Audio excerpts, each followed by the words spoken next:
Good day, welcome. This is your Daily Med with Lady V.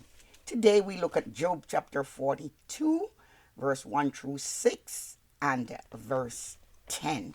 It reads thus: Job 42, 1 through 6.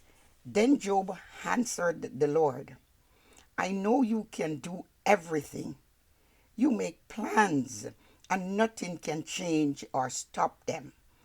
You ask, who is this ignorant person saying these foolish things? I talked about things I did not understand.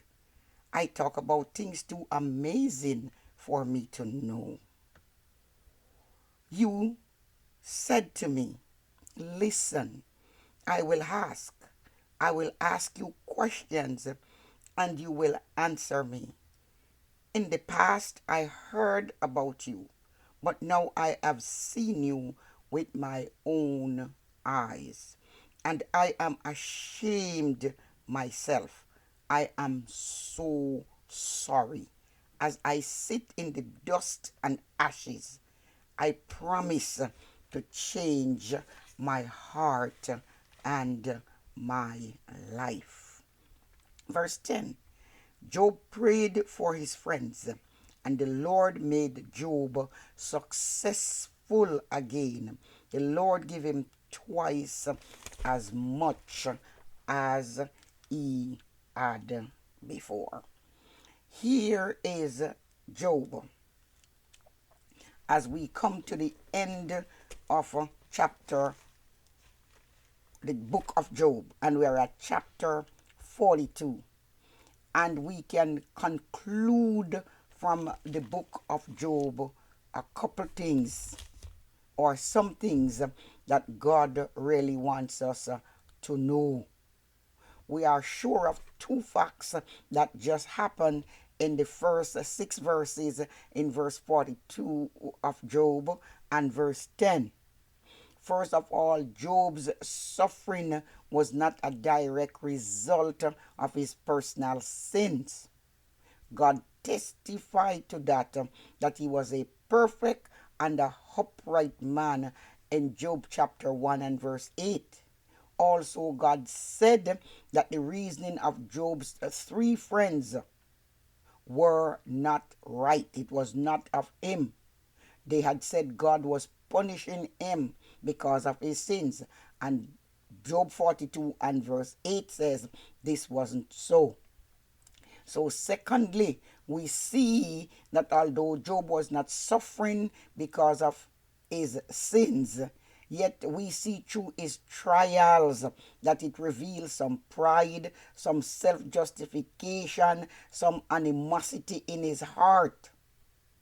And he was not delivered until he had a vision of his own nothingness, and out of God's greatness God deliver him. We see that in verse 42, verse 1 through 6, and not until in verse 10 of verse 42 that he prayed for his friends.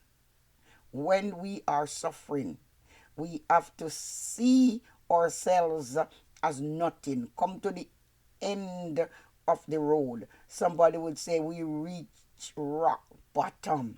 Then we acknowledge and understand who God is, that he is sovereign.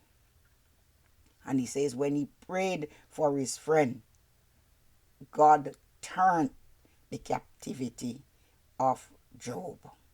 So some lessons that we can learn about suffering today from the book of Job is that the righteous are not exempt from suffering.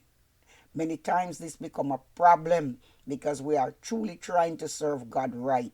Then why should these things happen to me? Then why am I going through these things? But remember, suffering is not exempt even from those who walk uprightly. We also see that suffering is not necessarily a result of sin, even though sometimes it can be, but it's not necessary.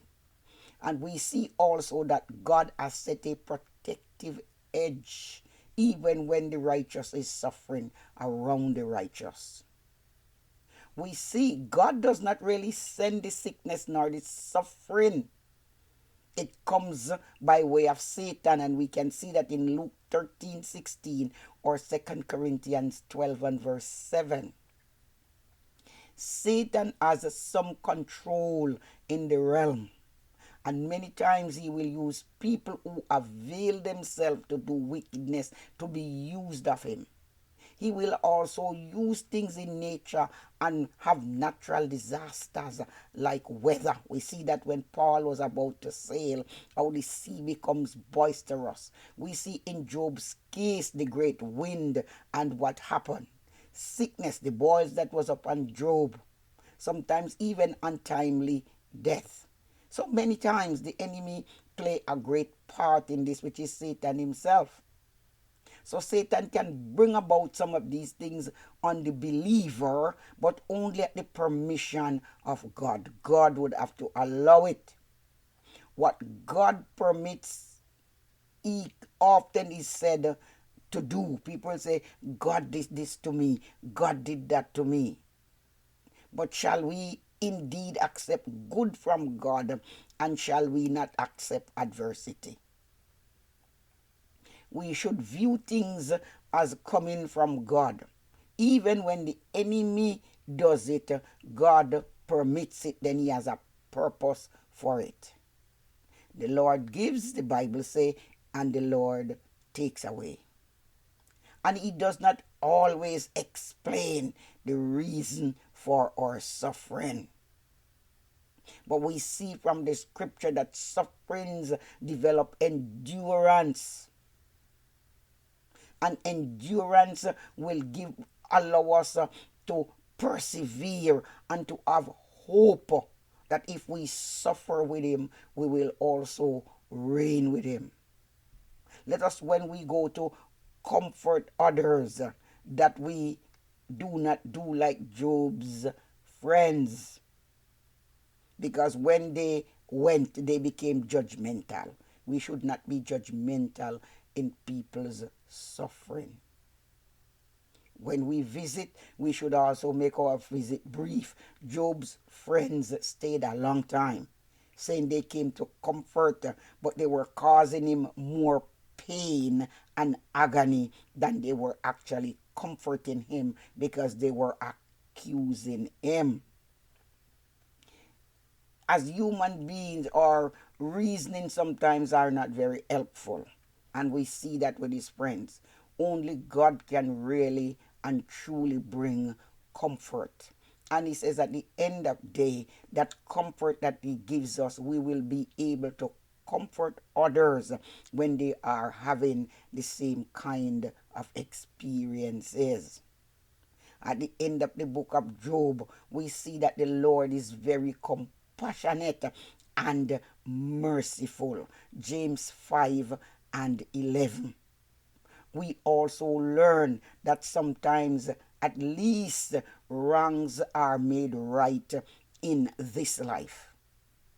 We see that with Job, his restoration of his possessions came while he was still alive and lived 120 years to enjoy and to see 4 generations. Job's patience in suffering. He had to be patient. He suffered for a long time, but God brought vindication both to Job and to himself. Job's patience showed Satan that he was a false accuser and a liar. And notice what he allowed Job's friends to do, to accuse him of sinning or doing some evil why the calamity was upon him.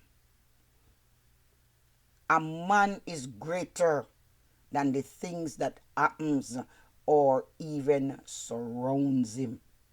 So whatever may befall him in life, whether it is his possession or his family, God is just and truly to be praised, truly to be trusted, just as we had trusted him before we find ourselves in this situation.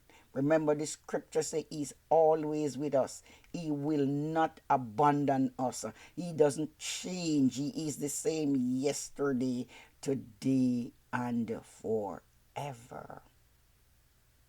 The Bible allows us to understand that we should not make blanket statements about everything, because there's always sometimes some exceptions. We also understand that Satan is not omnipresent, he is not omniscient, and he's not omnipotent. Only God is. So, in spite of God's allowing suffering on the Christian, to the Christian it seems as if it is unmerited, but he is still a just, a loving, a forgiving, a merciful, and a compassionate God. So, what we learned today is that God will turn things around. And we see him doing this for Job after a long time of suffering. But two things was made quite plain in today's lesson, that Job had to understand who Job is and who God is in relation one to the other, and to pray for the very friends who had persecuted him in accusing him of saying he did something wrong. And when this was done, we see God turn the captivity of Job and gave him, as we would naturally say, double for all his trouble. God bless you. Thank you again for watching, and may God bless the United States of America.